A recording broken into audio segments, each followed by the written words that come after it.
it still feels like I didn't complete it. It's too much effort and money to put into. That's not what sparked going for the 10 set itself. But if that hadn't happened, I don't see any outcome, where I go for it. Because, yeah, I gave myself a timeline. We're going to try to get it done by the end of 2024. I know a lot of people want to know, bro, how many mega boxes did you get?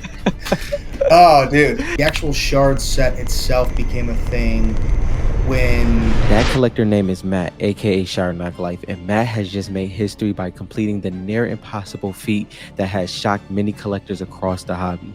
He's completed the 2019 Panini Fortnite Series 1 USA Crystal Shard set in the highest PSA grade possible, PSA 10. These cards aren't just rare. They're scarce, extremely sensitive to quality, and heavily desired by collectors around the world. In fact, some of these cards may be the only 10 copies in existence. But what does it take to pull off this major achievement? Well, let's find out. All right, so we know why we're here. Everybody knows why we're here. How do you feel? Let's start off with that. After all of this, it's out there that you completed it, you got it in a set registry. How do you feel? Yeah, good, dude. Like it's a combination of unexpected and sustained relief and Mhm. still just like elation.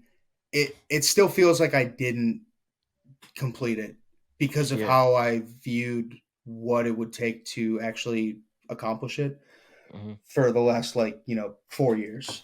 Yeah. Like up until what, like a year and a half ago, I had thought about it a couple times. Like, we Yep. had chopped it up on it, and I was like, it's too much effort and money to put into just like the 10 premium, like the idea of the PSA 10 premium itself. But yeah, like once it got to the point where it was like, okay, I think only like one, maybe two people can do this. Mhm. Turned out to be, two, like a lot. Yeah. Probably more sooner than we thought. That aspect of it made it made me commit more to it, and I feel like once I was like 100% into it, then it was go time. Right.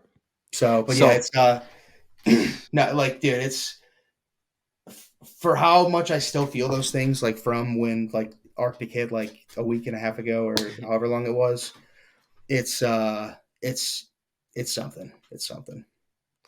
it so retrospectively, right? It's you so do you feel that the the commitment to crystal shards really hit you when you opened that case and you hit the BK? Like what was that paradigm? What was that shift for you when it came to, not so much focusing on the set, but really like focusing on crystal shards and the value that you noticed based off of the rarity and scarcity of them. Yeah, so I like I've been on here multiple, almost Hmm. countless times talking about like the scarcity being the draw for it, and then just kind of falling in love with the design, and yeah, it always goes back to that scarcity. It's something like that dope in such a simple set that has that few of a count per card, and it being such a vast set having 200 cards, but much more like a much higher percentage of the set being relevant compared to other sets. Like Hmm. I look at it, I don't look at it the way I do any other set in any other segment, right? Because like so many of them are relevant. So I would say the actual shard set itself became a thing when like not when I bought the case. The case was Hmm. just like the most freak lucky purchase that I just Yeah. happened to stumble upon. I literally didn't even know that it was USA 100% until like 6 months after that. Once I like Wow, looked that's up something crazy. with like the UPC, yeah, like Yeah. dude, it's really nuts thinking back to that. Um, Even buying shards like in 2020, getting Italy in, there was no like it didn't jump out to me like the USA versus Italy difference. Like that's Hmm. how new it was, and it was like okay, like it's obvious, but until all of the hype and sentiment like in the community like built up my bias toward it, USA and Italy like didn't look that different to me in Mhm. person. So I always have not like had a soft spot for Italy because I don't think it's something. I don't think it's like doing it the right service by saying you have a soft spot for it. But I Mhm. feel like Italy's always underrated, underappreciated for that Yeah. reason. Um, but yeah, if not for like getting the case, so I wanted to have this here. July 16th, 2020. That was like a week and a half after I even like found out that this existed. Popped up on eBay, $1,800. Sat there like contemplating it for a little while. Megas were doing about $100 a piece at the time. USA and Italy, I believe. Mhm. So I was like, all right, I'm just gonna buy this. I'm not gonna open it because it would have been like a terrible idea based on what stuff was selling for. So that's probably the only wax that I've ever kept sealed. And I've Yeah. kept it sealed until so probably about 8 months because I ripped it on round one of the 2021 draft. Trevor Lawrence first overall. Just had Got like you. it, dude. That Yeah. was like the biggest like dopamine dump of my life. Like that was just like so much was going on. But yeah, once I ripped that, it felt like okay, this feels like I'm cheating to get a head start, and that's 20% of the set right there, 40 shards in the case. Mhm. I didn't buy my first USA shard until January 2021. Like if I go back and look Mm. at my purchases tab, I have a lot of shards on there, but they're all Italy. I think one Royal Knight slipped in there in a lot Yeah. that I bought, and again, wasn't just specifically targeting USA. It was just Yeah. like any Yeah. shards that I could get. Um, so yeah, that's when like the set idea probably first sparked. I would say that I got a lot of help from ripping a ton of those. What was it? The NEO, Yeah. the Yeah. The like NIO. Yeah. the fat packs and the Yeah. gravity, because like the PSA pops NOI. weren't much at the time. Mhm. Yes, um, like there wasn't much on the pop report, and any tens that we saw hitting market were going for a lot. So I'm like, Mhm. okay, you can't buy these raw in gem shape. First off, because like there's not even many out there to begin with. Hollows, not even shards at the time. So I feel like buying a ton of those to get a bunch of like bulk ammo and sending that in Mhm. was a pretty good help. I know that was when the COVID pricing was going on. So I don't know if it was like before they got to like those really ridiculous prices that I did send some stuff in Yeah. at. Um, we'll never do that again, but that's a good support of FOMO existing. Mhm.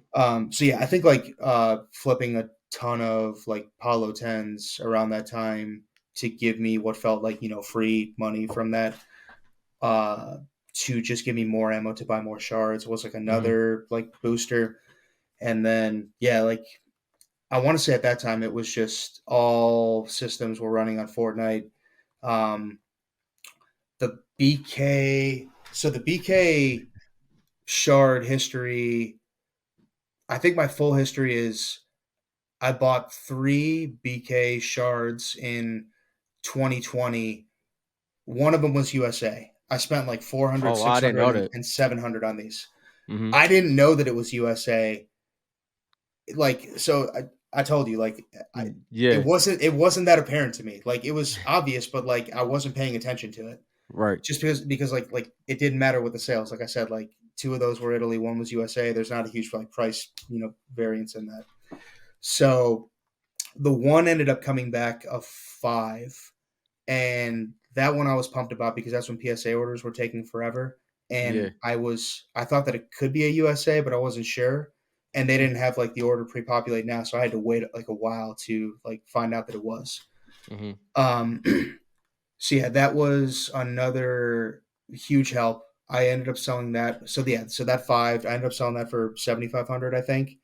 The front looked great. So like when they say like Yeah. looks nice, that one like Yeah. did look pretty nice. The I back just actually had a know bunch which of card like you're talking about. Yeah. yeah. Yeah. Like I still feel like that's like a $7,500 card today. Mhm. Um, I had a BK Hollow in there that I probably paid like $100 for. It tenned in the middle of this god awful order.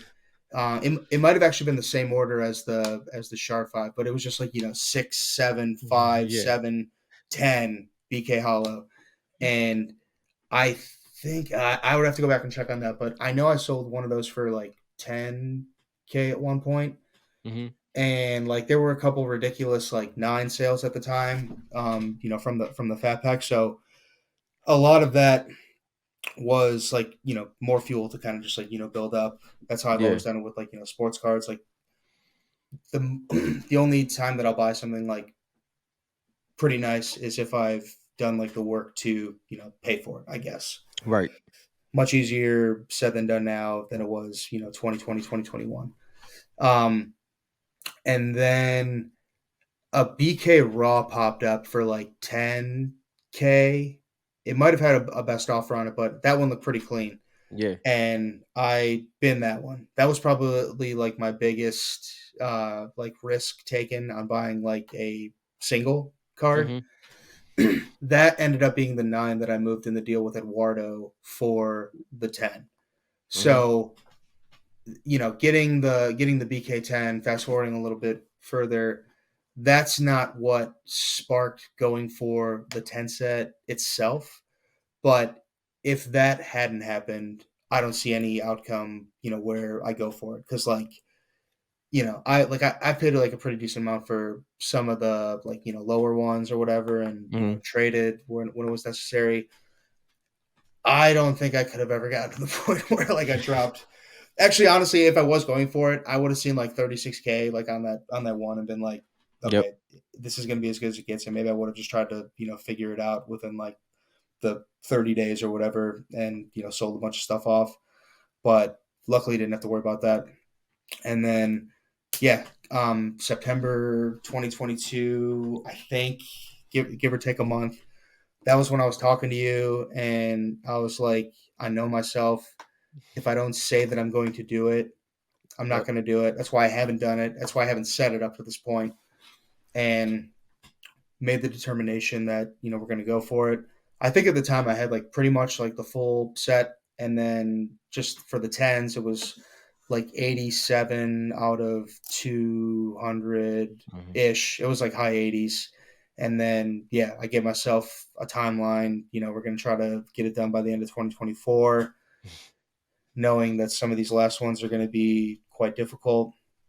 And like anticipating what, like how it would end, I feel like absolutely couldn't have like predicted it Yeah. any more accurately. Yeah. Totally lived up to the hype. Um, but yeah, and then I think obviously like with Wade like being there, like being really close, it was really good timing that I made that decision well before he set out to complete from his like already pretty solid like starting point. Just because like a lot of these difficult ones that like the handful that he still has, these were so I had like a few.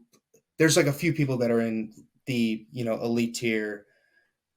I didn't name names when I like posted this because a lot of people have helped me along the way, Yeah. and a lot of those people like I wouldn't even like have mentioned in there for how much more like some of these other people have helped me. Rob be probably like my number one.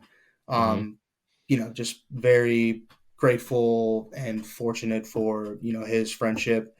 This to me is just like a secondary benefit from it, but he's obviously like the mega king.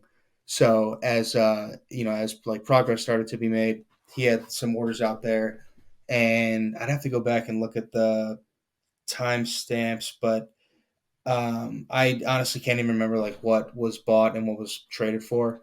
Yeah. But he was always like super quick to hit me up like when he would have like a new order hit, and I would try to like do like as right by him as I could. Some of these like Moniker and Jump Shot stick out. I remember those two vividly. I would have for sure thought at least like Jump Shot would be like pop 3 or 4, Yeah. and like luckily like Wade's on his rampage, so I feel like he's going to put to bed any, these are going to be pop ones for however much longer. But I am genuinely surprised that just like those ones, maybe not Moniker because it's dark purple, Hmm. but yeah, Jump Shot especially, I've pulled one or two of his before, and not, in my opinion, like a super like rough cut Yeah, one coming yeah. out. Like I know it's got like the surface issue. Um, but yeah, so like once like those not like meaningless skins, but just the bleh ones, the Mm-hmm. uncommons and the rares. Like once a lot of those boxes started to be ticked, you know, some of these other ones, Jaime, Fate, Caster. I'm not even looking at the list. I'm just trying to. I'm Yep, just trying to think yep. of like all the like the noteworthy ones. Um, Peely. Not so I didn't have to buy. I feel like not having to buy the BK10 big Yeah. for me. Like I am cheap at heart. I Yeah, want to right. like get something the Right. most like economical way as possible. When I have to pay for it, like I'll gladly pay for it. But like the big Mm-hmm. stuff like that, would have had a very tough time paying like 10K for Peely. Mm-hmm. So the first Peely that I got, I think was like a PSA 9. Paid like 4,500 for it. This was like a little after the. Was it the raw one that went for like over 7K? Yeah, I yeah. remember I bid 69.69 on that, It thinking was it like was hilarious. 7,500 or something like that, right? Yeah, yeah. Yeah, So yeah. like I look so dumb. I bid 69.69 on it and got wiped out by not one but two people.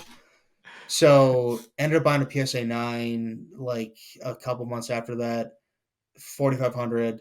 Crack that, 10 that. I also, I don't want to like be all over the place here, but had another buy it now that just was Yeah. like, I think it was up for like 1,200. Buy it now, Mm-hmm. look nice, hit it. I don't know why people see like raw on eBay and think like that can 10. Yeah, yeah. I've had like pretty decent success with that. Carbide, another one. So yeah, Peely doubling down with the two Peely 10s and being able to sell the one, Mm-hmm. which was I sold that for 10K probably right before I decided to like go for it. So that was like, Mm-hmm. like another like nice influx there. Um, yeah, and then the Lux was the Lux 10 that Yeah. was Let that the me raw ComC one? so let me take this right here. Let me take this right here. So I so should have asked you before, no, but this like was yes. okay, So yeah, for context, if if you're a part of the THG community, you heard the story before, but you've never heard the two pieces come together. So uh I lost my Lux in USPS lost my Lux in my BK Hollow, right? Crystal Shard. So I got the insurance money back, right? I could only at the time where if y'all don't know at the time, BK was still selling very strong in a PSA 9. He was around that 15 to 1700 mark. And Lux just doesn't show up at that time, right? So I knew although I had both cards, I had to choose between the two, right? So I get my insurance money back and I'm like, all right, I have to make a decision here. Of course it was going to be Lux. Lux pops up on ComC. I give my all to this auction, right? So I'm talking to a couple hobby friends, right? And they're like, "Oh yeah, you'll be good. You'll be good at this number, right?" For context, I'll give context. They'll be like, "You'll be good at 800." I'm like, "No, I won't. It's not happening." So I put everything I could. I went as high as I could. I was in the I think I was at 1800. I think that was my max bid. I'm like, okay, I feel I'm gonna lose this, but I'm like, it's a chance. Yeah, that time goes out, I lose, right? So I'm sick. I am sick. Now, mind you, the reason why I'm sick, I'm looking at this ComC card. I'm like, yo, this might be a 10. I'm like, this might be a 10. I don't have as much grading experience as a lot of people, but I'm looking at this card. It looks pretty clean. It was at a weird angle, if you remember. You really couldn't tell. It was like on a black sheet. If I can get the picture, I'll show it. And vaguely. the next day it pops the next day it goes up for auction, it sells, I lose. The next day a PSA 9 crystal shard pops up on eBay. I'm like, what? How does this happen? So I see M Chase on there. I'm like, okay, okay. So I hit shard knock up. Now mind you, our relationship wasn't the way it is now. We were talking here and there, we had a couple different conversations. I'm like, bro, you really letting go of that 9? You was like, yeah, I just got this raw card. We'll see what happens. Right. So after you did that, the car comes back a PSA 10. And this is now, mind you, at this time that it comes back a PSA 10, me and Shar make a deal. I get the PSA 9. Shard is thinking that it's gonna come back a 9. Like you're like, it might be a 9, but it has strong 10 potential. It comes back a 10. I'm like, this is I remember that insane. now. No, yes, I'm like, this is insane that this That comes was back a nice. 10. Yeah, that was nuts. But I was like, you know what? I'm cool. I got a 9. And then I was like, you have other goals. The other goal at that time was for you just to have tens. You were just trying to get as many gems as you could. You did not commit to the set yet. You were not at that point. Yeah, So after that, we started talking more, but I'll let you take it over from here. But at that given moment, which wasn't long ago, we'll put the dates and stuff here. You weren't committed to the set at all yet. You were thinking about it, had a couple of thoughts, but you weren't committed. yeah, and the Lux was just like another one of those dominoes that fell to kind of help it. I can't remember when I got Drift, but person I got Drift from helped me out with a couple others that were Yeah. like pretty big needs, especially down the stretch. Fate, Caster. That was like I know you remember the Caster conversation Yeah. where it was like, Yeah. oh man, we paid 1K for Caster. Hold on, I should have looked this up before. He's pop five now. Yeah. Yeah. Whatever. He was pop three at the time. Yeah. Um, I was thinking about the Caster situation just as a good example of this could be like perceived as an overpay, but Hmm. bro, like with his raw doing like 150, 200, I probably would have got to the point where I tried to get like two or three raw copies of his. So say that I'm paying like stronger for that. I'm Yeah. probably putting an incentive on it anyway to like get people to give me like their, gems. I did Yeah. that a ton and, I feel good about Can it you because I feel can like you tell that can you tell that concept a little bit? Because I think it's an interesting concept that you yeah, really got a lot of your collection with. So just break that concept down a little bit of what you were doing to get some of these gems off of people out of people's collection. for sure. And I would say that it wasn't like a lot of my collection from that, but Hmm. a good amount of the tougher lower pop ones. Yeah. So yeah, like it got to the point where it's like, because I've like bought some off people in the past, and like depending on the timing, I either paid like very strong for them because the market was crazy, just the overall card market was crazy at the time. There's probably a couple that I got like some pretty good deals on where it wasn't discussed. Hmm. But yeah, like at a certain point when you look at the card and like it also depends on the person. Like if Yeah. somebody's not into grading, I don't want to be like the annoying person to be like, oh dude, like like grade this, grade this, grade this, just because like I've done that with a lot of people before, and in many cases, like if somebody like isn't grading, they don't want to, and there's a better chance that they're not going to, rather Hmm. than be like, oh yeah, cool, like let's do it. So yeah, like another good example, Wes. Hmm. So I knew Wes had a raw Garrison, and a little later than that a raw Moonwalker, Hmm. both tough. Yeah. Yeah, Garrison is still pop 2. I ended up giving him a better incentive on Moonwalker. Um, Probably just because we both like I would assume that he would have expected like more Garrisons to have been hit by now. That or just nobody gives a shit about Garrison. Yeah. Yeah. Like I think at one point I literally referenced him as the most useless Series One shard in the set. Um, so yeah, we would pretty much like agree on like what I felt was like a pretty strong raw price, and then Hmm. like, and I don't think a lot of people could do this because I don't think everyone's like 100% trustworthy. I think the way that Hmm. I conduct myself, I am. So I feel like I've like earned it. Yeah. Um, but yeah, I'd be like, if this one hits, I'm gonna give you an extra $500, and you'll know when I know. Yeah. So that helped me like big time down the stretch. It cost me like quite a bit in a few cases. Um, Rook Rook one that comes to mind. I paid an extra $1,000 for getting her to hit.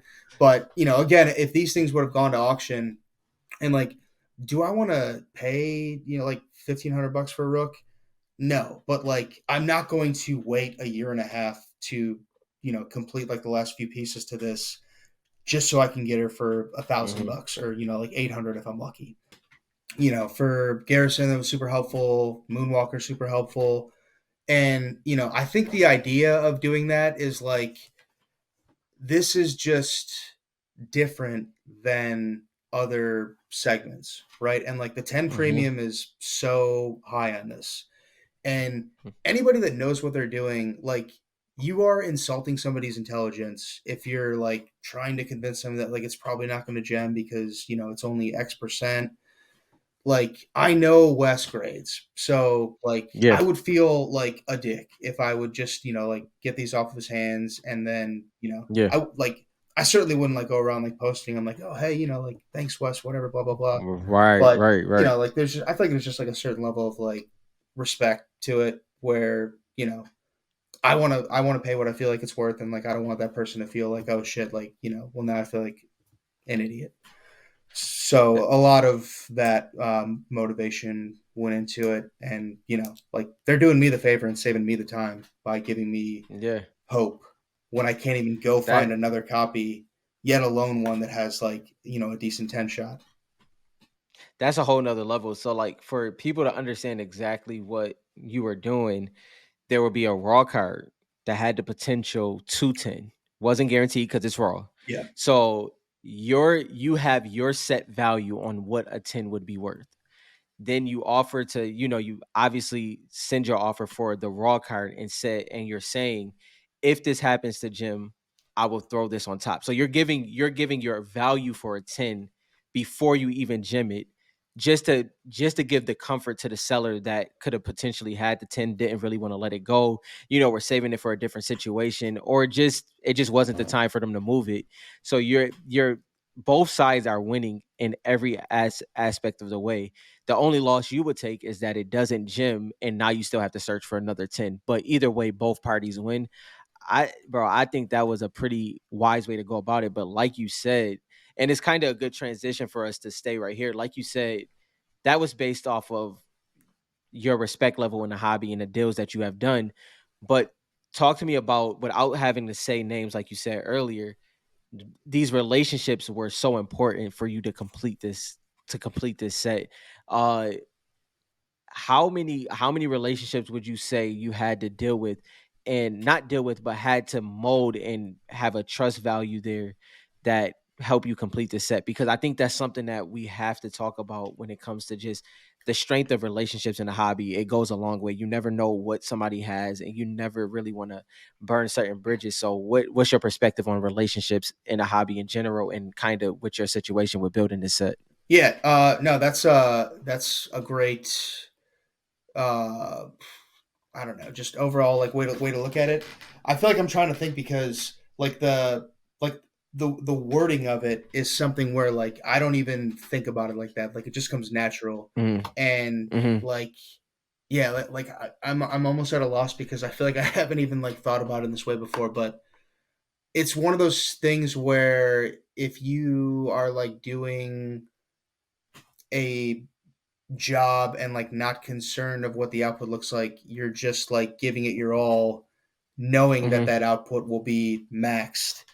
If you are genuinely enjoying these relationships with people, when you just like Yeah. like open up Messenger and like BS and like talk shop without like Mm-hmm. ulterior motive, I feel like they Mm-hmm. just like build themselves.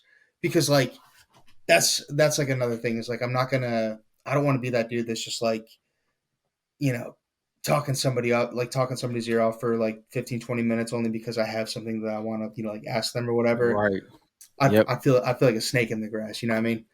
Mm. So, yeah, I think like just like the community feel to it, a lot of these conversations just happen like naturally. Like, dude, me and Wes were down like the rabbit hole a few months ago trying to figure out like Yeah. what like Yeah. the printing sheets look like.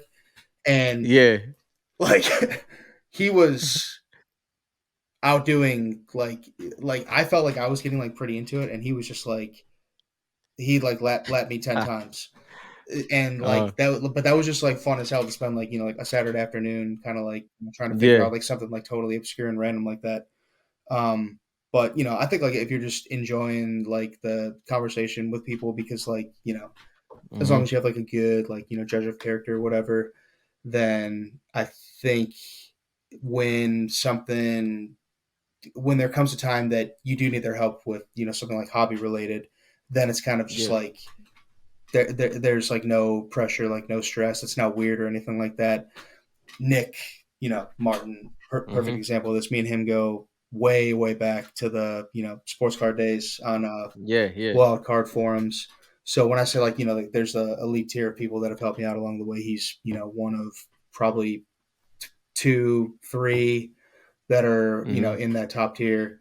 And, like pump shotgun. The one day I think I woke up at like 7 or so.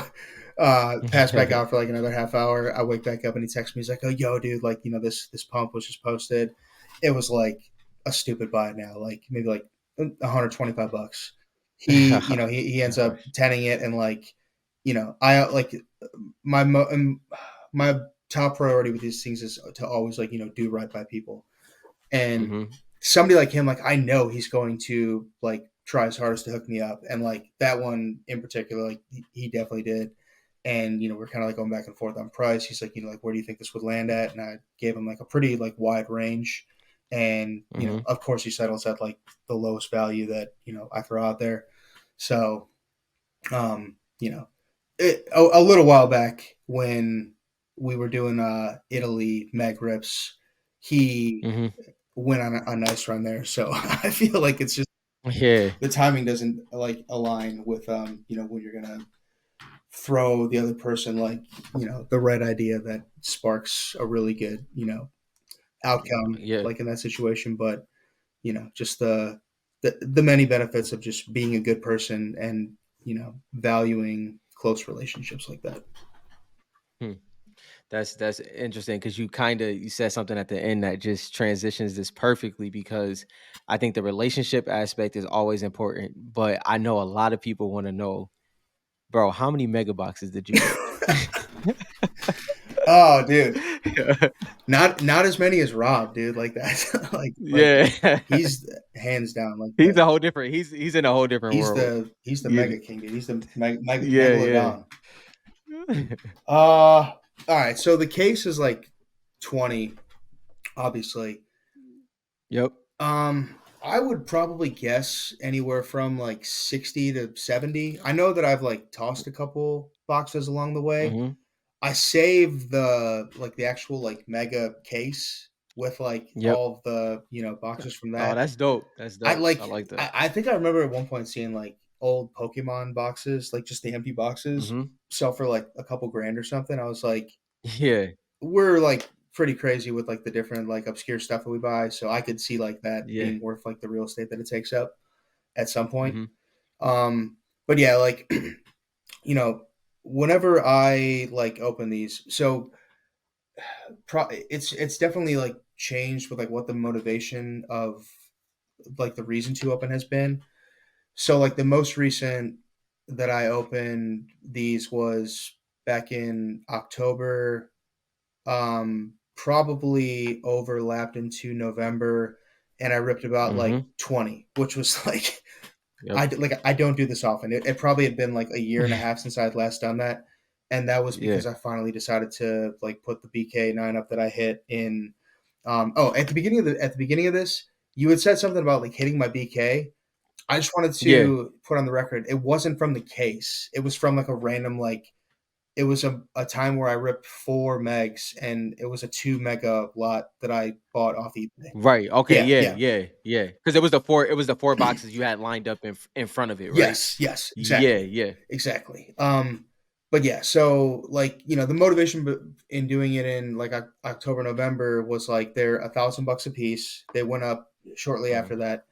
And they're just it's the middle of football season. Like I love, buying football, but I love buying it now in like, Right. February, March when prices are down. There was nothing like on that end that I wanted to buy. So sold that BK for 14. I think I bought like 7 or 8 the first round, and it was basically like if these are good enough where I feel like the returns are going to be good after I grade, I could justify like getting another 8. And then I think I tapped out with 4 more to close it out. So Mhm. I feel like there's like when people hear about like ripping megas, it sounds like like a not like a frivolous, egregious like thing to do, Yeah. but I look at it as there's so many cards that sell for $1,000 or more in 10, and if you are going to get something worthy of a 10, it's going to come out of like a fresh meg. I think the overall rate is still like 50%. I would factor in that there's some degree of people not being fully acclimated to the grading process where Mm-hmm. they're pulling one that would have 10, but somewhere along the way, like it ends up nining because, they just like didn't like handle it the right way or whatever. So when I rip these, I feel like I'm getting like 65% hit rate, you know? Yeah. Um, the one I think I pulled like pistol and plague, probably like the worst break Yeah. you can imagine. I came very close to break even on that because they both 10, you know, Yeah. stuff has to tend to make it That. worth it. But you hit Mm-hmm. you hit like a big one or two in there. Kind of like how that round went, and then Mm-hmm. all of a sudden you're playing with house money, and it's a lot more justifiable. So yeah, but Yeah. before that, it had been probably about like a year and a half, and I would just buy them in like like maybe four at a time. It feels like something where if you're gonna do it, you want to wait till you can buy like four because you want to give Mm. yourself like you don't you could like roll the dice with just one, but like if that box is a dud, I It's gonna feel I, weird. I at least want to go back to the table and try to like double triple down to try to get like Yeah. something to walk away with. But yeah, that's probably the total. If I never looked into the mega case, maybe that number's only like 20 because I feel like Right. psychologically like getting that and feeling like I had so much like free money from that Yeah. has made it easier to justify. That and it's interesting. So I want to give context because I know when you're in the midst of building a set, you kind of forget some stuff. So I wanted to highlight one of the moments that happened. So you referenced you put up a BK PSA 9 for sale on eBay. It sells, like you said. You go and you reinvest it, you put it into the mega boxes. Now, for y'all, for the audience, I just want y'all to understand that at this time, I'm almost positive, you can correct me if I'm wrong. Ghoul Trooper was probably the biggest card that you had left, as in just what people were, seeking to have in their collection, right? Yes. Yeah. So we're having a conversation. You're like, yeah, I think I'm gonna go and ask another collector, if they're willing to let go of their goal. You're having this conversation back and forth if you're gonna do it. You sell the BK, you buy 4 mega boxes. There's a Ghoul Trooper in that mega box. There's a Ghoul Trooper in that mega Yeah. box. Just before you were gonna have to buy the Ghoul Trooper PSA 10, and that Ghoul Trooper ended up gemming, which is insane. So I know you have a lot of different perspectives on what was major moments, but for me, just us having that conversation, the fact that Ghoul Trooper was that card, you were literally within that week gonna buy a PSA 10 from another collector. You pull it out of a mega box and it gems. That's crazy because it kind of gave you a little bit more money to put back into the other cards that you had to grab, which was pretty crazy. Yeah. Yeah. I'm trying to see if it was 4 or 8. Was it 4? Yeah, it was 4. Dude, No, okay. no, what happened? No, so you purchased 4 first, and then you went back and brought, like, in that Was same frame, Yeah, okay. you brought 4 more. Yeah, you Okay. brought 4 more, but It yeah, was yeah, either way, it was the last card of it like was the last of card. like what I was ripping. Yeah. Um yeah, dude, that was insane. Like I I did like Ghoul to myself. Like I Yep. put her off purposely just because, like I feel like the pop on her, it's not as low as, like some of the other like headaches Mhm. where if I see that pop up, I'm like, I really should make the effort to get this. It's much more expensive. So it was kind of just like that. And then how many of these damn things have I like, just bought knowing that like I now have to like park this money and like take it out of play. So yeah, I was putting that off. This probably wasn't even like that smart of a buy at the time. It was just like totally justifiable because of the BK Yeah, sale. yeah. Um, Yeah. and I looked at it as like worst case because I feel like anything like at like in that spend range, like you have to have like logical justification for it. So I was like, all right, Yeah. if like they're total duds, I'll still be able to like get some new comps out there. The shards are like ghosts in many cases to begin with, so Mhm. I'm like telling myself like, now these are going to be like a couple more copies to like, get out to others. Um, really trying to talk myself into it.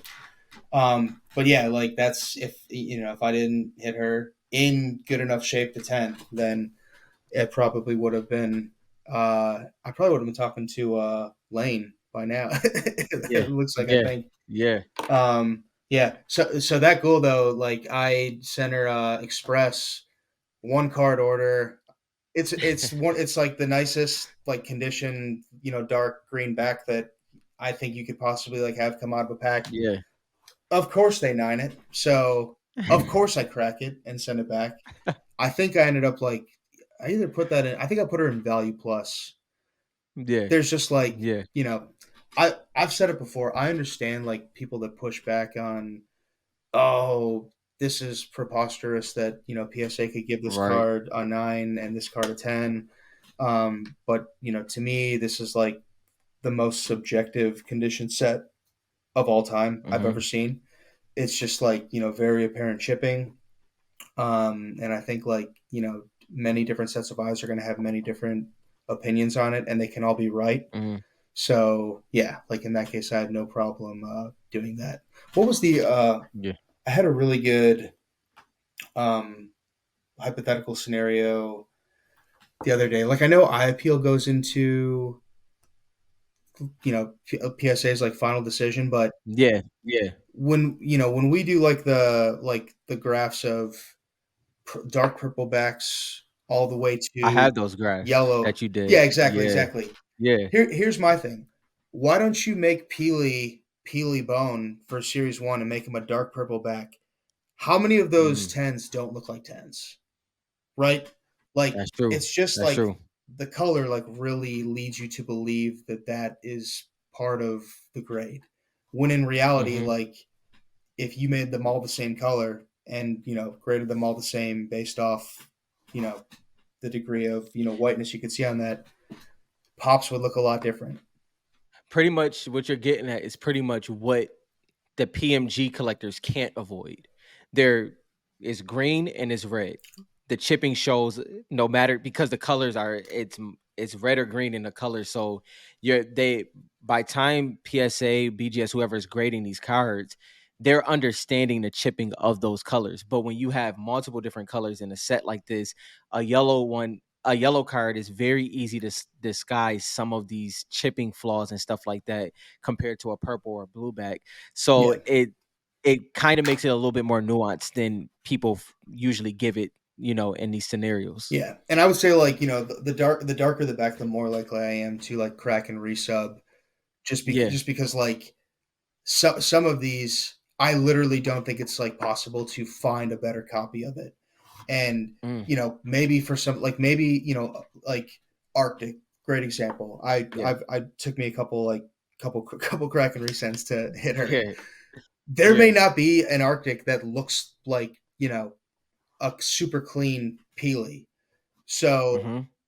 like should they like bend the scale a little bit in a case like that, or they Hmm. just like never 10-1? And like if Yeah. they never 10-1, okay, but um just kind of like it's just part of, I don't want to say like part of the game, but like that's what it is. I feel like I Yeah. try to be diligent with it and pick up my trash in a sense. But Yeah. like Yeah. I saved the slips for that, and now that I'm complete, I will be sending those in to Yeah. erase little handful off the pop report.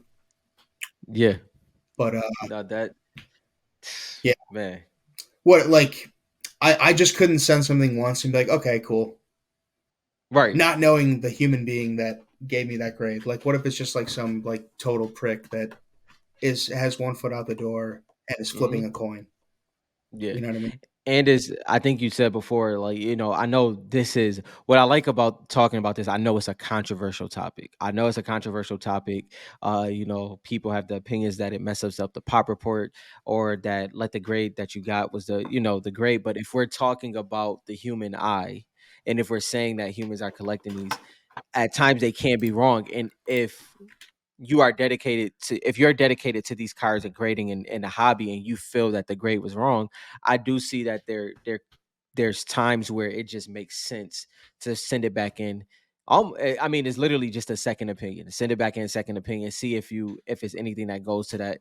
And I personally don't see anything wrong with that, because you own the card, and obviously it makes things weird in context, but that's your card. And, if at some point, to your point earlier, I mean, before, it was, at some point you got to live with the grade. So if you sent it in 2 times and it got a 9 3 times, it's like you can send it in again, or you have to live with that grade, and maybe you have to go back to the drawing board.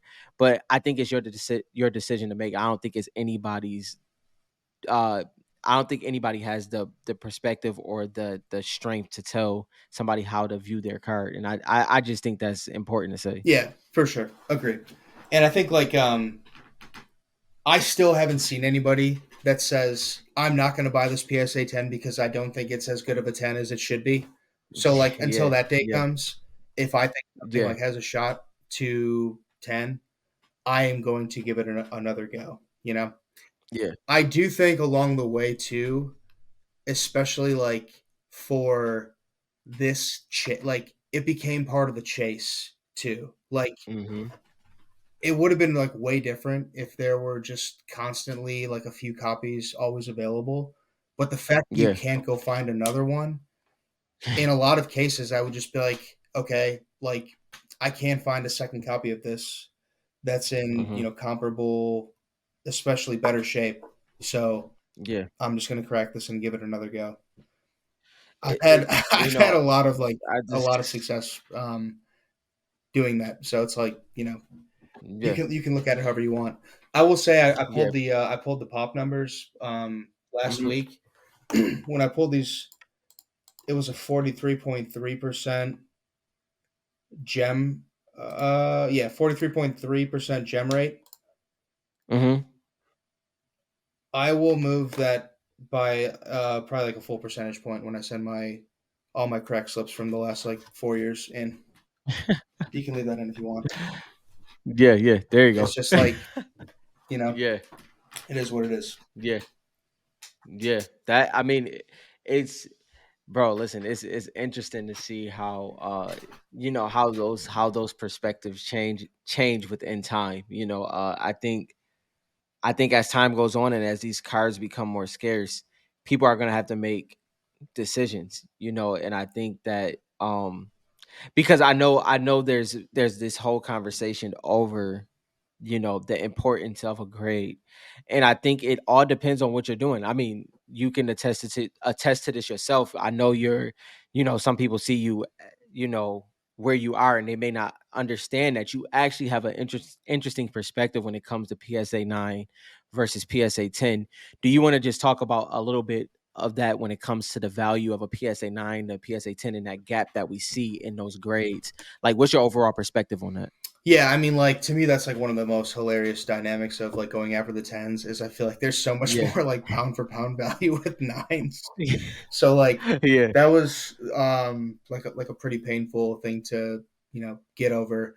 Like if there was 10 people that were gonna get to the full set in 10, I wouldn't have done it because it wouldn't have been as unique. So like I would have just been like hammering like drift Yeah. nines, lux nines, peely Yep. nines, and just like stack like the like the bigger ones in volume. Mhm.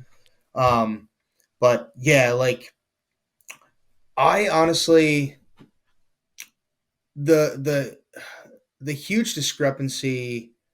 I feel like it's a combination of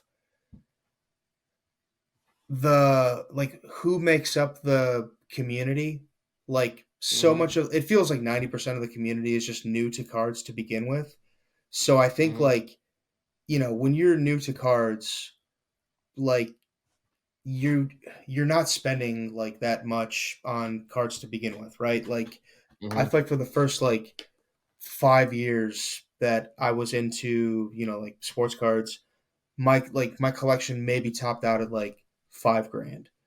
So, Yeah. like when you're coming in and there's so like it's not like I just want to like get into football cards and buy like Pat Mahomes and Josh Allen.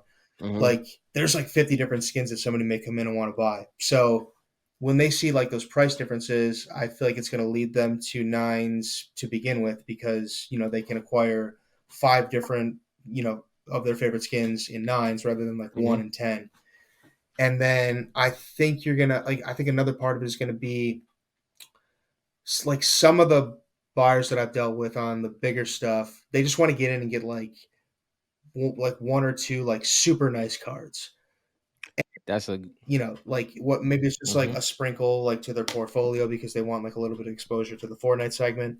But these people have no problem coming in and paying that, but they want the 10 for sure. And Yeah. maybe that's where like Peely 10 sales Hmm. like really strong. I feel like that's a good example. I feel like nines kind of have like a similar vibe to like Italy and Brazil shards. Like if a couple Mm. people like give off the vibe that they're like not cool or like not special, others are gonna be like, oh yeah, like those are cool. Like I really feel like Italy and Brazil are so like underappreciated because of USA's presence. Like Yep. USA is obviously top dog, whatever. I think you could even like make the argument that it seems like there's less USA shards than Italy shards, so it's not like it's just like pure Mm. regional preference, but like in many cases, people like have no business like bashing them anyway. Like it reminds me of like if somebody's like getting like picked on in the hallway or whatever, and like other people just like pile Yeah. in just to like pile in and like feel Yeah. like they're fitting in, like being cool. That's like what like the like nines and Italy Hmm. shards and just Yeah. non USA regions in general have always felt like to me. Yeah. So combination of that like that type of stuff, I guess. Yeah. And I think another interesting aspect to that, I think it's a couple of things that we've always talked about that I think is important for like new collectors and people that may start to pick up on their collection. So, maybe they've been new for a year or two and now they're ready to build their collection. What is your what is your thought process when you went through this when it came to, obviously you're starting to be aggressive as you're getting closer to the end, but when was the moments that you kind of had to be patient and pull back and not be as aggressive, like whether it was just too high or anything like that? Although it's, if it's a card you need, you got to go get it, right? But what's that balance between being aggressive and patient in your eyes? Um, Another good question. So I would say to begin with, this is like by far like the riskiest thing I've ever done. Not just Yeah. like in cards, but like in life, because it's like Yeah. a really big bet that will Hmm. have like a heavy influence on like my future. Yeah. Um, so that's like a a good example to begin with. Like Hmm. if you really believe in something, the way that I believe in this, just comparing it to like the other oversaturated segments out there, Yeah. the most popular pop culture thing possibly of our lifetime Hmm. in this small amount of scarcity in this like vastly collectible set. I just don't think there's going to be something like this that comes along that is remotely close to the risk reward. Hmm. So every decision I make is like risk reward. So Hmm. because I felt like the reward could heavily outweigh the risk, that's where I'll get more aggressive with it. So that's I guess just like in general summing up my aggressiveness on this out of the Yeah. gate. Um, I I feel like I take a different approach to when I'm going to like put the foot on the brakes and when I'm not. Arctic Okay. coming down the stretch being the last one. I had heard rumblings of like a couple other like copies that were out there and like people were gonna hit this and um something along the line of I'm gonna like hit the first one and then Shard's gonna pay for it. Yeah. No, I'm Yeah. not. If somebody like comes to me like saying, okay, I know you need this, so like I know that you're gonna overpay for it. Yeah. I've I have done that a couple times. Mm-hmm. But it's stuff like that, like more so just with like the like personal interactions where if there's like just like a huge turnoff or like I don't like Mm-hmm. the way somebody talks to me, I can convince myself that I Mm. don't want or need something in a heartbeat and it's nothing to me. I Yeah. know I'll find one at some Yeah. point. So I think like that's a good thing to take into account because I do and I've been there and like I said, this is like, 15 years of Mm-hmm. mental workouts through this stuff of being able to like hone myself to be able to like feel that way. But I've been there plenty of times where it's something that I absolutely have to have, and like I Yeah. just I Yeah. just did Yeah. this with a sports card like a week ago, Yeah. Yeah. and let somebody have their way with me. But I think it's just always important to remember, unless it's a one of one, like there's probably going to be another opportunity for it down the road. With Fortnite, Mm-hmm. there's so many other options at any given moment. I would just encourage people not not let the heart take over the brain, especially Mm-hmm. like in that crucial moment where like you're making your decision. Because Yeah. a lot of times, like if you like choose the heart over the brain, there's a much greater chance not too long after that there's a little bit of regret and or coping to mask the regret. And like I Mm-hmm. said, been there plenty of times myself, so I speak from experience. But just like not being, that's the moment where you look at it as just a piece of cardboard. Yeah. Don't like Yeah. don't let it control you too much. Yeah, I think it was important to bring that up because I know how you had to balance through that with doing a set that's this expensive in context of the gym, right? That gym is gonna always bring that price tag. But it was a couple of times that I experienced that as well. Like, when after going for Lux, I'm like, dang, how aggressive should I really be? Like, this is the card. Okay, this is a time that I'm going to be extremely aggressive. And then it was other times where, let's say, the second card that I desired was Drift.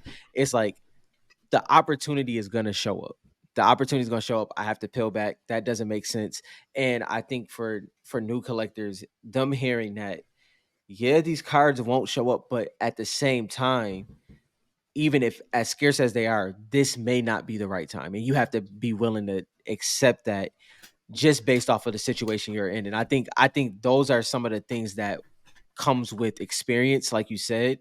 But if we could save somebody of that experience, that'll be ideal Yeah. because it hurts when it goes the wrong way, for sure. Hold on. That's a good point because now I feel like there's a chance that like I could sound hypocritical in multiple ways now. On the one end, Well, saying don't buy mhm. tens, but then only buying tens, but then Right, right, right. telling people to walk away, but then also Yeah, saying you're yeah, not going to get many chances to find this card, so like buy it when you can. I think yeah, yeah. that's a really good piece of advice to include in that, and that is just like maybe like the final factor for weighing like the risk reward and just like Hmm. weighing the value of your time, you know. Hmm. Um, so yeah, depending on the scarcity, like to Yep. me, that's like a very important variable here. If it's something that you can, go find another copy of, obviously you have more leverage there. Um, Hmm. you know, maybe a good question to ask yourself is if I don't get this card for like Yep. X price or even Y price, like my over my above my original estimate price, that's like technically my overpay. If I don't Yeah. get it for even like my overpay price, will I regret it if another one doesn't pop up for the next like Yep. 6 months? That's probably like a That's good starting point. that that's the real question because I've been there too many times where I have to logically think through everything.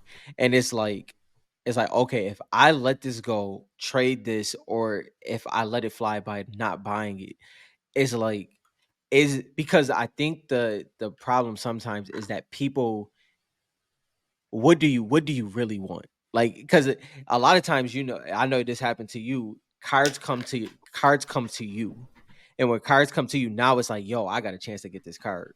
And then now everything goes out the window. All logic goes out the window because you never thought you had that opportunity. But it was like, was this really that high up on your want list? If it's not, you probably should think this through because you probably could get what's on your want list plus more just based off of what's the opportunity at hand. So I think that high risk, high reward, and all of those things that come in between that is very important. And the collection that you build, I know that you had to stand at that front door of that a couple different times. And I think based off of our conversations, I think sometimes where you was like, yo, it is what it is.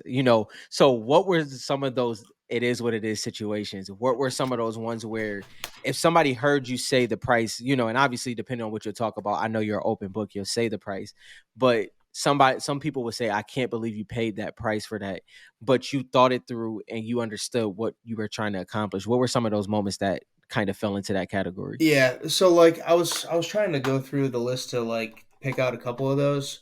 Um any time that I do that, and it definitely became like much more apparent like down the stretch.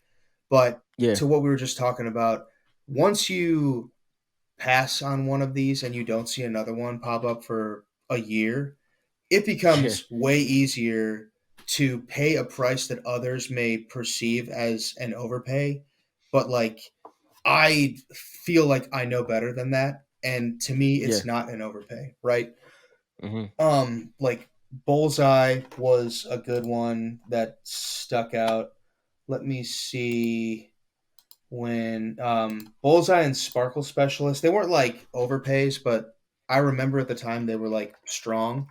And Yeah. so let's fast forward to now compared to when I got them. So Bullseye coming up on a year ago.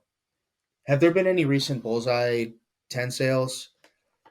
I feel like I Um, can't remember if I'm I confusing think Nog Ops with her, let me check. I can check real quick but and then like, we can. yeah. So I paid 1,200 for a 10 off eBay about a year ago.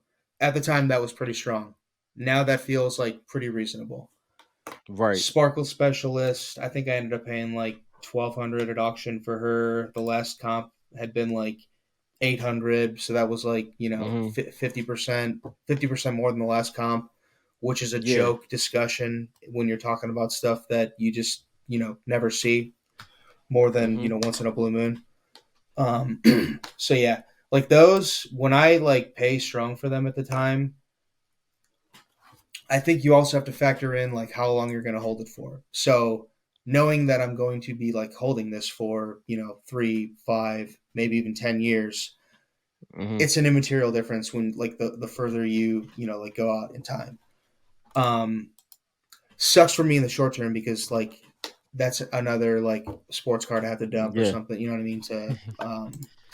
So whatever. But um, two probably like the two most noteworthy ones. So I ended up moving this in the BK10 deal, which in hindsight Yeah. I like become like more and more happy with myself that I did as more time Mhm. passes. Like it felt pretty strong when I gave up when we did it, but opportunity, what it is, I feel like I could have Mhm. added like another like 10K to that, and I would still feel like pretty good about it. Um, I paid 4,000 for a Dyer 10. This was when it was like so April 7th, 2021. This was like peak Yep. COVID. That was peak. Yeah. Yeah, Yeah. like Yeah. stuff was like popping off there. So, that was pretty strong. And like, but in hindsight, like even today, it would surprise me if a Dyer attended 4K, but like if attended like 2,500, it wouldn't be Mhm. surprised. And then we're only 1,500 off there. Probably the one that like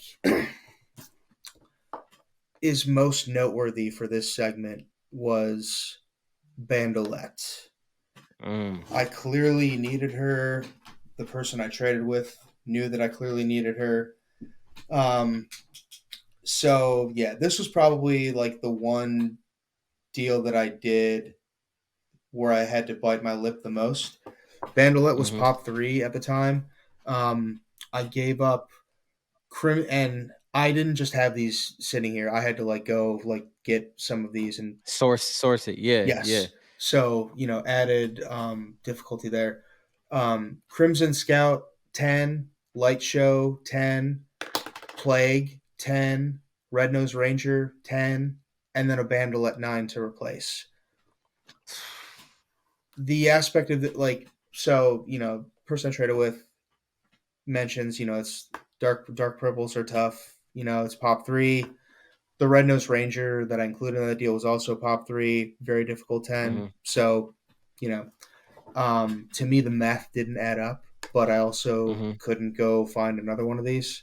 And, nearing the end and being so close, it was just one of those things where I said, F it, and, pulled the trigger. I would probably Yeah, absolutely do it again in a heartbeat, yeah, especially knowing that this would be the one, that I would be, trying to get right now. So, a lot of, this is where, like, if risk reward doesn't make sense, yeah, and the heart like to me the brain still like outweighed the heart in this one because the end goal with doing all 10 is what that eventual premium could be perceived mm-hmm. as, and you know I'm okay with taking some of that future 10 premium for having the completion and giving a little extra in the interim to get those last Yeah. couple pieces. See, and on top of that, we've had conversations about this before, but in your perspective, how invaluable, more so, I'll take it, how irrelevant is the grading fees to you based off of the chase of the card that you had to obtain to even send in a grading in the first place? So, what's your perspective on? I think a lot of people are interested in, like, okay, you have PSA 10s, you have the set, the grading fees had to be through the roof. Did that weigh on you as much as it took to get the actual card? What's your perspective on that? No, so I like I like how would I when you go on eBay and purchase something, you pay sales tax, right? When you sell Hmm. something, you pay a fee. Yeah, To me, this is like that. Every card that I yeah, sell is graded. Um, in this case, a lot of cards that I bought were graded, but to me, it's just like cost of doing business, right? hmm, So, you know, this set is just like in terms of slab percentage, it's a drop in the bucket compared to like all of the other slabs that I've paid to have graded over time on the sports front, and yeah, even Fortnite. Like I've probably graded like 1,500 Fortnite cards yeah, over the last like 4 years. Series hmm, one, series two, base, hollow, hmm, shards I haven't kept, Italy shards, all that. So I it's not it's not as relevant to me because I would look at it differently if the only orders that I sent were going to be cards that I was PCing for a long time. But because hmm, like if I send in like a 20 card order, maybe two or three were possible hmm. candidates for the set if they Right. would hit. The rest of Hmm. those I'm selling, and Yeah, as long as I continue to know what I'm doing, I'm making a profit on that. So that profit to me kind of like covers the grading cost, and then it's just like a organic process, yeah, self sustaining process as you get more and more orders out there. yeah. I think that's a point that we got to cap on there too, because if I don't know if people notice, it's like a 9 will pop up on your eBay store, and that's because you either acquired the 10 or you feel very strongly that it's either you're gonna get another 9 when you send in a grade, or it's gonna gem as well. So that ebb and flow of, okay, I got the 10, sell the 9. I think that keeps continuously negating, and on top of that, some of those cards I want to highlight in like series 2, blowout cards, it goes on sale. you get this, you get a case, or you get these mega boxes for this price, and then it quadruples when you sell it in the PSA 10 because you had to focus on the series 1 crystal shard set. So I think the movement of your store really solidifies the moves you did throughout this whole process. And I think that's something that people, because if somebody doesn't know how you sell or they don't know of you, they may think, oh, so he kept the PSA 9 as well. No, that is like a process that you went through to make sure that it made sense. And I think that's something interesting to point out. Yeah, if I had like people be like, do you have any other like do you have any like duplicates hiding over Yeah, there? No, because like yeah, like I already feel like gluttonous as it is having like yeah, you know yeah, the the the top 20 in this, yet alone like 200 of them. It's just like it's why I don't go after hollows. I love hollows. As much as I love nines, I love, in terms of like not shard tens, I would say like hmm, shard nines, hollow tens, hollow nines, and yeah, yeah, like I would love to go after that stuff, but just the volume alone of like 200 slabs is already like overwhelming to me, yeah. and I then was- yeah, like having like the top copy of like that card to begin with, it's just like I can't justify it. Plus, like I just yeah, love like football and a little bit of golf here and there, some basketball, so like yeah. it's been nice finally being able to start looking at that stuff again, knowing that I don't have to, park anything else into this. No, that is now I you laid that up perfectly. The reason why is because if a sports collector that's getting interested in Fortnite is watching this or watches this in the future when news pop, whatever the case may be, right? Yeah. w- Help them understand it.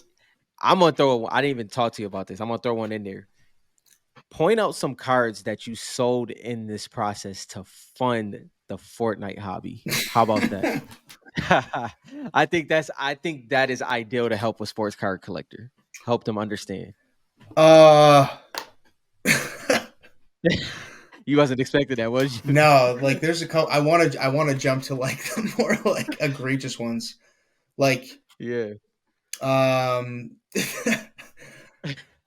I did really really well with LeBron cards, Mm-hmm. non rookie refractors in like Yep. that like 2020 2021 period, and like I still have a couple that I consider to be like the best of those, that's just like for the long haul unless somebody sends like an insane offer for them.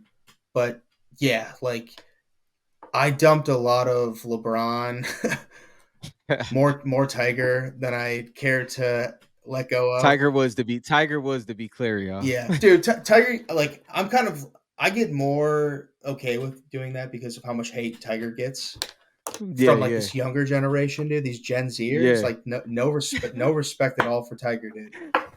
You sound 50 right now, bro. Yeah, dude, I'm so salty about that.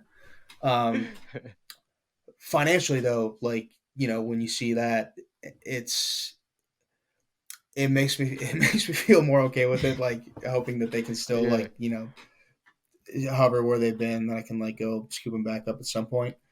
But yeah, that's like those were probably like two of the tougher ones to move. But it's like if you think you have like the right vision on it, then you gotta. Mhm. It goes back to what we talked about like from the first days. It's always the Yeah. same thing. Like if you want it, you got to go get it, and you got to make it happen. Yep. So you got to make some shitty decisions along the way. Moving LeBron James Yeah. for a game you've never played, like you know, like to think This that is shows how much I believe in it. yeah. Yeah. But That's interesting because I think that um it's hard for some people to process like what it took to get to this point in some of the cards because if people don't know you, like you said, you're you're heavy into sports. That's what got you even to this point of even thinking about Fortnite cards. So some of those cards of your favorite players of your favorite sport, the how much you love golf, the fact that you gave up some of those cards to even attempt to pull this off is nothing to look down on. That's pretty crazy. That's pretty crazy. Yeah, yeah.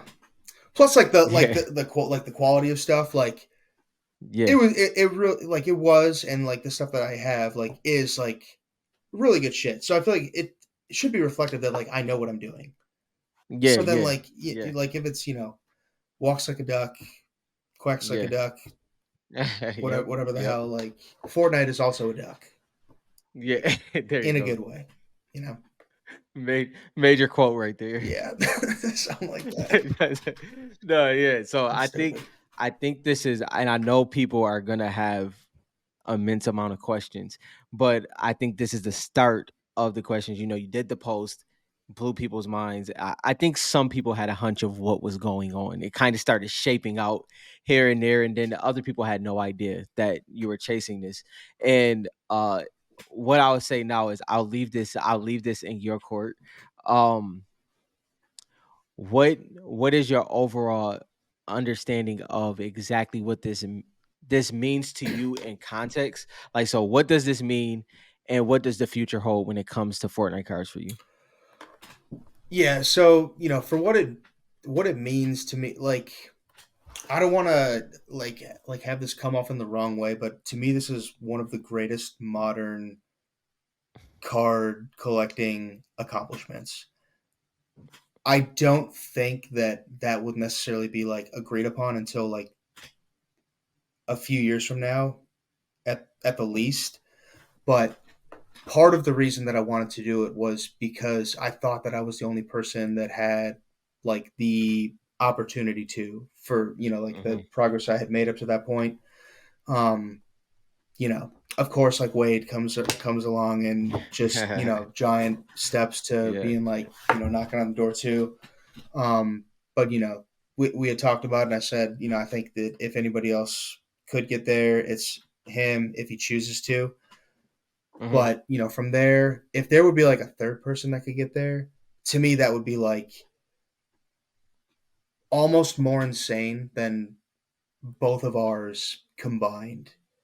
Hmm. Just with like what the current pops look like. Like I don't think anybody else could get there without ripping like a ton of megas Right. to what I mean, Right. like aid them along the way, and then just like throwing like a ton of money at it. So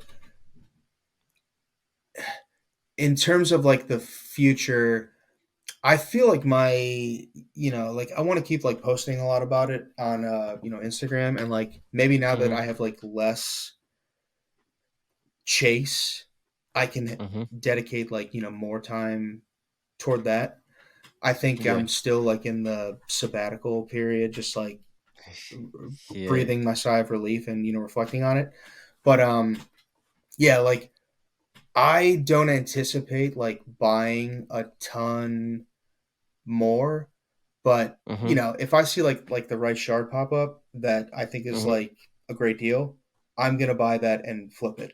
It's just like Yep. I can't see Yep. something like sit out there. There was a Yeah. beef boss that popped up like a little while back. I think I paid like 220 for it, nined it, Yeah. sold it for 375. Small stuff like that, Yeah. you know what I mean? Yeah. Um, just because like I'll still need to like get my occasional like taste of it here and there.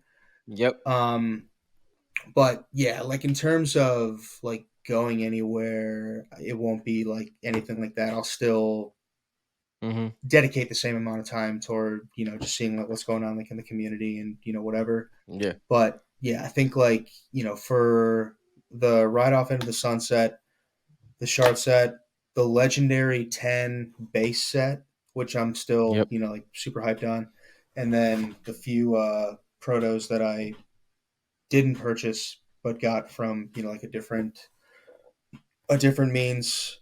I'm also going to create some burner accounts and spark prototype wars now that I have more time too. So no, I'm just kidding. I'm just kidding. Uh, Oh man. yeah, but no, I mean like keep the maintain the relationships that we discussed earlier. Just because to me those are Yep. like friendships, and Yep. probably like try to like help, not help others, but maybe get in tune with what more people are after and see if Right. like you know what I mean. I feel like my connections have like gotten like a Yeah. decent amount of deals done over the however long. So try to like leverage that. I guess Mm-hmm. I don't know. Hop on here whenever you want.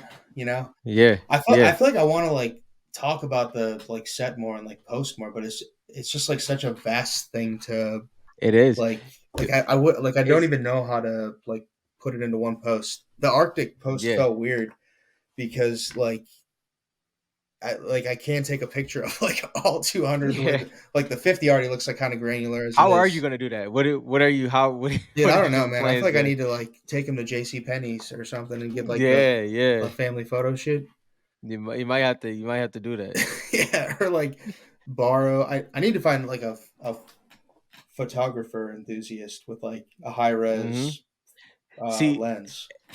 what's so hard about that is the beauty of the shower. Now you got to make sure you kind of get enough light to hit all the, Bro, to make it the all. 50 It's I crazy, can't even bro. get the right amount of light in. Like that's Yeah, like tough as it it's is. crazy.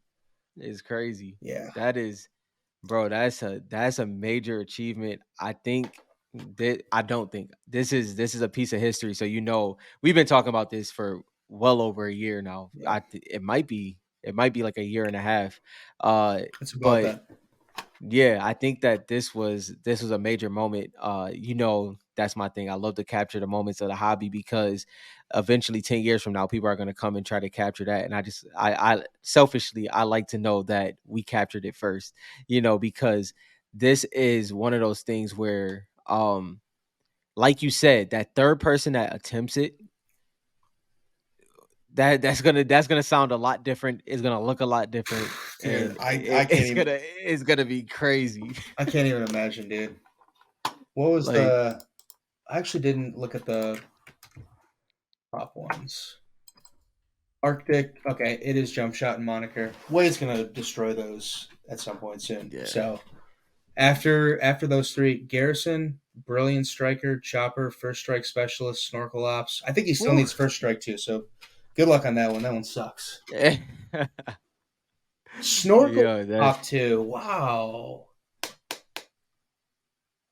Damn. I thought Snorkel was like at least like five or six. crazy. Yeah. If a sports car collector is on the fence, help them understand that, help them get an understanding of or a comparison of exactly what they're getting into when it comes to Fortnite cards, especially if they're trying to collect on the PSA 10 Crystal Shard, just the high class of Fortnite in general. What exactly are they getting into? Kind of try to make a comparison there. You mean just in terms of like what type of like investment is it? Yeah, well, whatever you feel a sports car collector will understand, help them understand exactly what this is. Maybe it's a set that you can connect it to, or in general, just what are they getting into? Because they may realize it just like you did, like, okay, this is actually rare and scarce, but maybe you can help them get there a little bit earlier. What exactly is that comparison? Yeah, so I like for me it's always PMGs and like Yeah. I know the second somebody hears PMGs they'll be like there's no way that Yeah. it can compare to that but like if you look at the PMG set they have 100 of each card, right? Hmm. We have I'm like really gravitating more toward like 75 over the past like 6 months or so. Just like Hmm. 100 just feels like Crazy, it right? doesn't feel like it's 100.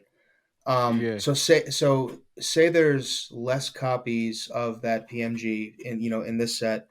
Um, and then I think in metal you had like a couple inserts and then only base. So like, Hmm. for us we have hollows and base. Yeah. I think there's a huge misperception of the base cards because, Hmm. if you do the math, there's probably only about like 2,500 USA BK base, right? Hmm. So then when you back into the math on the hollows of being like, 400 to 500 hollows per card, fixed count there, legendary, Yep. 2,500 per legendary, double that for epic, and then, who cares about rare and uncommon?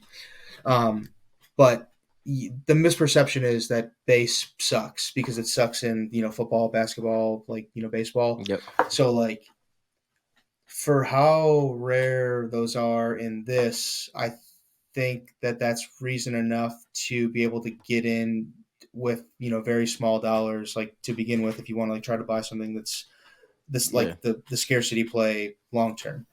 Um, yeah, like the phenomenon that it like Fortnite is speaks for itself. I'll have conversations with Comic Way on Instagram, Yep. and like I don't need anything else to back up my support for this set. Mhm. I don't Mhm. I don't care about like if Disney acquires Fortnite at some point Yeah. or Yeah. Yeah. whatever, like Yeah. Disney enters the space. Mhm. I don't care if they make tops chrome, whatever. I Mhm. don't like super fractors. I don't care about any of Mhm. that because like I don't need it. I don't need like the 12-year-old today to get a good job and like buy these Yeah. cards like 15 years from now. Yeah. All those are just bonus house money potential as time passes. But in terms of the security of it, I think it's still mainly like true collectors. And Mhm. I anything that I operate in, I am pretty much like split down the middle where I'm like financially interested in it and then just genuinely interested in it. Mhm. So you know I would say that a lot of people that I talk to, I think they have like a similar like approach to it, to where it's like I think this is super dope, but I also like Yeah. being careful with my money. Mhm. Um, but the fact that most of them, like in my opinion, um, m- outside of maybe of like the few like top end sales, like the Mhm. BK10, like the Peely 10s or whatever, I don't think they're going anywhere no matter what the market does. So I think that's going to be like a very stable base long term Yeah. to Yeah. keep the floor reasonable, right? Mhm. And if anything were to ever go south with it, you're protected by the print of only 75 Yeah. total cards, Yeah. and it's just like I don't want to be like too impatient for it to where like time passes over the next 5 years in a heartbeat, and Yep. like I didn't enjoy it. But the fact that there like this whole year will pass and there may be a couple shards that we just don't see one copy of Yeah. ever hit eBay, Yeah. and there's only like this small community today. I can't imagine like what that would translate to in terms of like supply and demand if there was like 10x 50x growth, which isn't Mhm. like too hard to fathom when you look at what it is, right? Like Fortnite. Yeah. Yeah. As crazy as it sounds, even it doubling is gonna make it Yeah. scary. Yes. Like even it doubling is gonna make it scary. You know, is and doubling could just be old collectors that kind of ventured off into different parts of the hobby or stopped collecting. If they just come back, the ones from, early 2020, 2021, if they come back and get that number, like, so, it's 3K in a Facebook group, I'll say about 200 is active. That might be too much. Who knows? If that number gets to 500, 700 active again, it's gonna be scary out here because it's really some cards that just don't pop up, and that's not just with series one. That's with series two as well. Yeah. And the fact that you're saying that 500 to 700 in one group would be like monumental, Yeah. like the potential of how many more that could be is just like insane, you know? Oh man, And like that it's just like it's such a pure market. Like there's just like been like very little to no like yeah, tampering. There's no like pumping and yeah, dumping or whatever. So it's just like I feel like it's very pure yeah, when you see other stuff just getting like ravaged by savages and yeah, yeah. whatever. No, for sure. No, that's dope, bro. I think we covered a lot. I know it's going to be a lot of questions, a lot of comments in there, and a lot of people probably going to end up DMing you in some shape or form. But Okay. this was fun. Obviously we talk all the time, but to really get an understanding of what it took to achieve this is pretty crazy, man. Enjoy it. Uh, Thanks, bro. it's gonna be crazy, but obviously we're gonna talk after this. But y'all hit that. I don't even like saying hit that like button. Y'all can do whatever y'all want. But Smash that all right, like button. there you go, there you go. All right,